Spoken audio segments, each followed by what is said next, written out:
Degree टंडोबागो road जो route तब्दील करण खिलाफ समय शहरन पारा रोड एक्शन कमेटी के सदस्य हथन में प्ले कार्ड बैनर खड़ी हुसैन चौक का शहीद फाजल चौक ते रैली कढी एहतजाज कयो। जे हाँ न हारी कोई हारल हे ॾींहं बघारे वींदासीं। जे हाँ न हारी कोई हारल हे ॾींहं बघारे वींदासीं। छो पेर पसारे वेठो आ उत डूंगर डारे वींदासीं। के लए तकी थो कंदी अड़े बी बेड़ी काई न अचणी आ। के लए तकी थो कंदी अड़े बी बेड़ी काई न अचणी आ। जे तूं बचियो वणजारा तोखे बुकारे वींदासीं।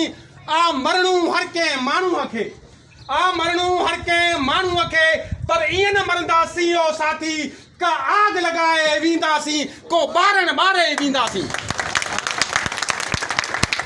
यही वो ॾेई शहर जो शहीद फाजल राउत चौक गवाह है। ऐं अवी ॾेई शहर जा माण्हू गवाह आहियो त असां हिन पेरनि उघाड़नि माण्हुनि हिन फटल कपड़नि वारनि माण्हुनि हिकिड़ी जदोजहद शुरू कई हुई। माण्हुनि असांखे ताना ॾिना हुआ मेणा ॾिना हुआ त तव्हीं हलायो ही पेरनि उघाड़ा माण्हू इहे हली उथिया आहियो ऐं तव्हीं टंडोबागो खां तलार खां डिगड़ी ताईं तव्हीं रोड ठाराईंदो।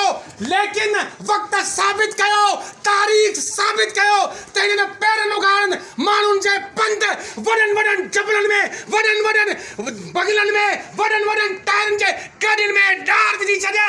अॼु हू झुकिया आहिनि। हुननि खे 150 करोड़ जो रोड तव्हांजे करे मंज़ूर करणो पियो आहे। उहे माण्हू जेके खोड़ी में वेठा उहे माण्हू जेके सिर्फ़ 2 कलाक खोड़ी में बुख हड़ताल ते वेठा माण्हू न सही। माण्हू चयो खड़ारे में छा थींदो पोइ असीं चरवे सिम ते वेठासीं।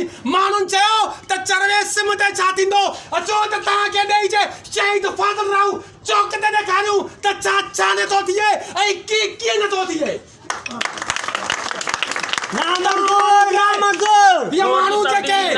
ये माण्हू वेझो ढुक थिया। हे माण्हू ये न समझो हे माण्हू जेके पेर उघाड़ा आहिनि इहे माण्हू अगरि गॾिजी पवनि केतिरो थी पवनि त समुंड थी पवनि था। ऐं समुंड कंहिं बि वॾे जहाज़ खे कंहिं बि वॾे ॿेड़े खे ॿोड़े सघे थो। तव्हांजे बंगलनि में ज़िलज़िला विझी सघे थो तव्हांखे मजबूर करे सघे थो। रोड असांजो हक़ आहे। ॾेई चरवो सिम खॾेरो ॾेई शहर खोड़ी फटो अमनाबाद ताईं रोड असांजो हक़ आहे। ॾेई वासियो ऐं शहर जे आसपास जा दोस्तो तव्हांजे जदोजहदनि तव्हांखे मुबारकूं ॾियां थो त तव्हांजे जदोजहदनि रंग लाथो आहे।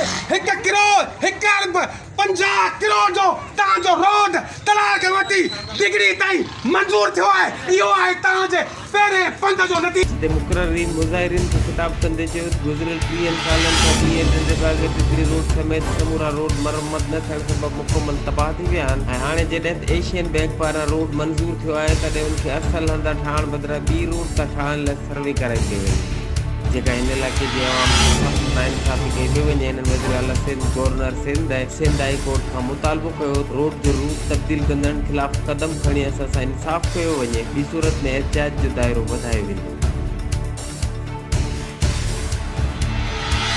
अलवक़्त जरवार सां अली जाफ़र सोलंकी हैदराबाद।